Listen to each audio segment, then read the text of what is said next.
বন্ধুরা গাড়ি থেকে নেমে দেখতে পেলাম আসলে স্কুল অ্যান্ড কলেজের মেইন গেটটা। গেটের বাম পাশেই বিশাল এক শহীদ মিনার। এখন হচ্ছে দিনের বেলা, তাই এখনো মানুষজন আসেনি। তো রাত্রের বেলা যখন আমি ঢুকতে পেলাম, ঠিক ডান পাশেই দেখতে পেলাম এখানে অনেক মানুষ টাকা তুলতেছে স্কুল মাঠে। এই সম্মাননের প্রধান অতিথি হচ্ছেন মুফতি সৈয়দ মোহাম্মদ ফজলুল করিম সাহেব। তিনি হচ্ছেন শাইখে চরমনায়। যাকে এখন স্টেজে দেখতেছেন তিনি হচ্ছেন প্রধান অতিথি মুফতি সৈয়দ মোহাম্মদ ফজলুল করিম সাহেব। আসসালামু আলাইকুম হোয়াটসঅ্যাপ ড্রাইভারদের সকলে কেমন আছেন? আশা করছি সকলে অনেক ভালো আছেন। আর যদি ভালো না থাকেন তাহলে এখন থেকে ভালো হয়ে যাবে।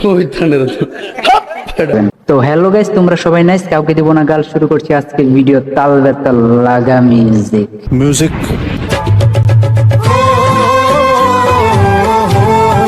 কাউকে কিছু বলি নাই, কাউকে কিছু করিও নাই, দোয়াও চাই, মাফও চাই, কারণ আমরা সবাই ভাই ভাই।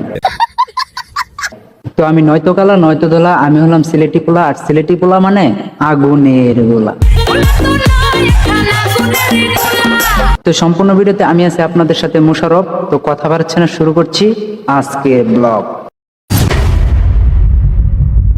তো হ্যালো বন্ধুরা, ওয়াজ শুনতে প্রথমে বের হলাম আমার বাসা থেকে। বের হতে না হতেই পেলাম এক অটো গাড়ি। গাড়ি দিয়ে চলে গেলাম ওয়াজ শুনতে ছেড়ে আমার বাড়ি।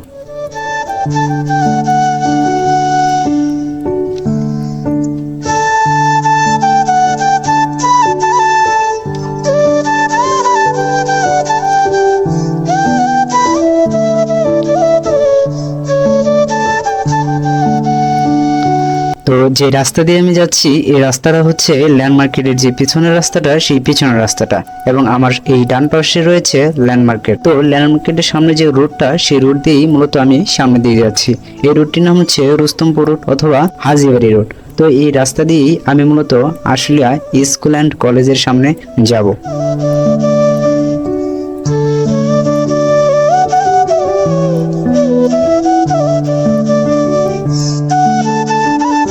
তো বন্ধুরা গাড়ি থেকে নেমে দেখতে পেলাম আসলে স্কুল অ্যান্ড কলেজের মেইন গেটটা। তো মেইন গেট ধরে আমি চলে গেলাম ভিতরে। আসলে ভিতরে মানুষে কি করে তা দেখার জন্যই আমি ভিতরের দিকে প্রবেশ করতে শুরু করলাম।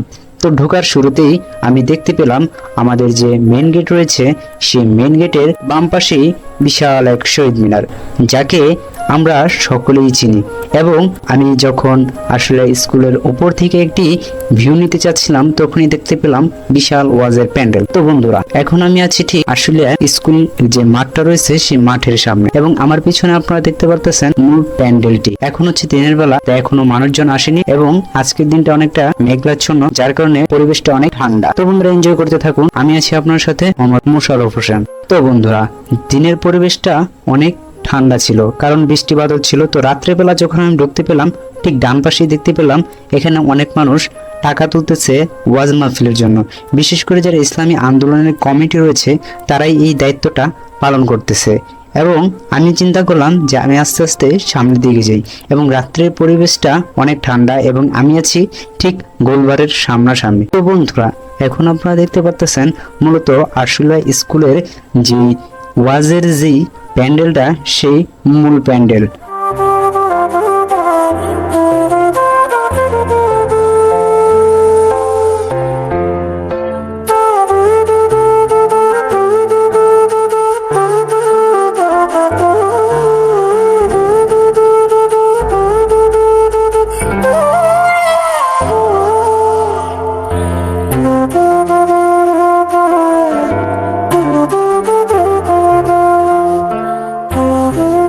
তো বন্ধুরা আমি যদি আপনাদেরকে একটু সারসংক্ষেপ বলে দিই এই ওয়াজ সম্পর্কে, তাহলে আপনারা বুঝতে পারবেন। তো ঢাকা জেলা উত্তর শ্রমিকদের উদ্যোগে সিরাতুন নবী সাল্লাল্লাহু আলাইহি ওয়াসাল্লাম ইসলামী মহাসম্মেলন, এই মহাসম্মেলনটি মূলত আসলে স্কুল মাঠে। এই সম্মাননের প্রধান অতিথি হচ্ছেন মুফতি সৈয়দ মোহাম্মদ ফজলুল করিম সাহেব। তিনি হচ্ছেন শাইখে চরমনায়। তার বয়ান হবে বাদ এশার পরে, এবং বিশেষ বক্তা হিসেবে থাকবেন মুফতি ইমরান হোসেন কাশেমি এবং মুফতি শামসুদ্দোহা আশরাফি, এবং আরো অনেক উলামায়ে কেরাম উপস্থিত থাকবেন। এখন আপনারা যাকে দেখতে পারতেছেন তিনি হচ্ছেন বিশেষ বক্তা। আসলে তিনি এখানে নির্বাচনের প্রচারণা চালাচ্ছেন, পাশাপাশি তিনি ওয়াজও করছেন। আর এই ইসলামী আন্দোলন বাংলাদেশ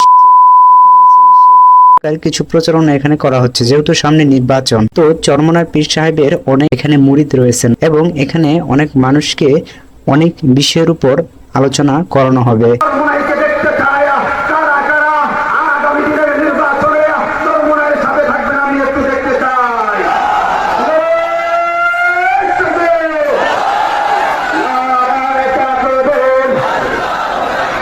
ইসলামী আন্দোলন বাংলাদেশ, ইসলামী শ্রমিক আন্দোলন বাংলাদেশ, নেতা নাই নীতি চাই।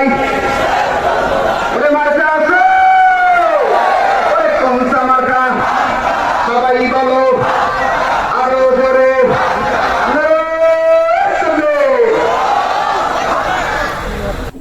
তবে এক কথায় বলতে গেলে এই মাহফিলটা মূলত এক বিশেষ উদ্দেশ্যকে লক্ষ্য করে হাসিল করা হয়েছে। আশা করি সকলেই বুঝতে পারছেন। তো বন্ধুরা, এখন আছি আমি ঠিক আসলে স্কুলের যেই প্রথমে যে ঢোকার শুরুতেই যে বিল্ডিংটা, সেই বিল্ডিং এর মধ্যে, এবং আমার পিছনে দেখতে পারতেছেন আসলে স্কুলের মাঠে অনুষ্ঠিত ওয়াজ মাহফিলটি।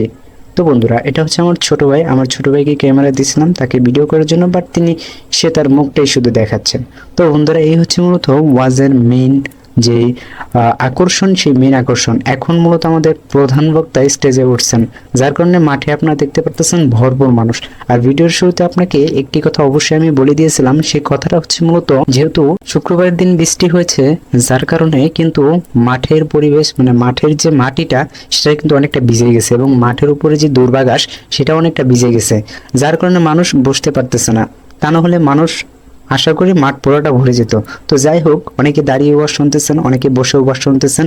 আর আপনারা যাকে এখন স্টেজে দেখতেছেন তিনি হচ্ছেন প্রধান অতিথি মুফতি সৈয়দ মোহাম্মদ ফজলুল করিম সাহেব। তো বন্ধুরা, আমার ছোট ভাই আমার সামনাসামনি যাচ্ছে, তিনি তো সে হাঁটাহাঁটি করতেছে। তো তাকে বললাম ওয়াজে এসে কিরকম লাগতো, সে বলতেছে ভালোই লাগছে, বা রাত্রিবেলা ওয়াজের মধ্যে বৃষ্টির দিন, তো সব মিলিয়ে মোটামুটি অনেক ভালো একটা জমজমাট পরিবেশ। তো এখান থেকে যদি আমরা একটু দেখাই, আসলে অনেক মানুষ হয়েছে, যেহেতু বৃষ্টির দিন আর ঝিরঝির করে বৃষ্টি পড়তেছে, যার কারণে মানুষ অনেকটা কম। যদিও মানুষ কম, তারপরেও অনেক মানুষ কি দেখা যাচ্ছে। তো বন্ধুরা, ইনি হচ্ছেন মূলত মুফতি সৈয়দ মোহাম্মদ ফজলুল করিম সাহেব, যিনি শাইখের চরমোনাই থেকে এসেছেন।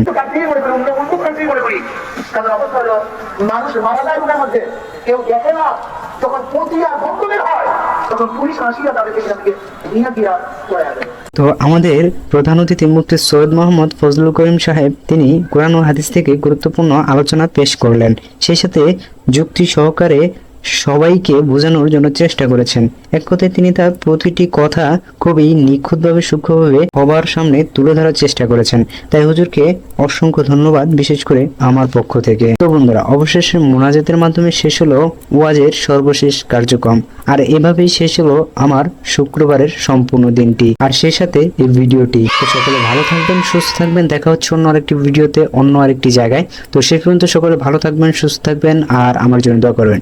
আর যদি ভিডিওটা ভালো লাগে অবশ্যই লাইক কমেন্ট শেয়ার, চ্যানেলটা সাবস্ক্রাইব ও পেজটা ফলো করে দিবেন। ধন্যবাদ সকলকে, আল্লাহ হাফেজ।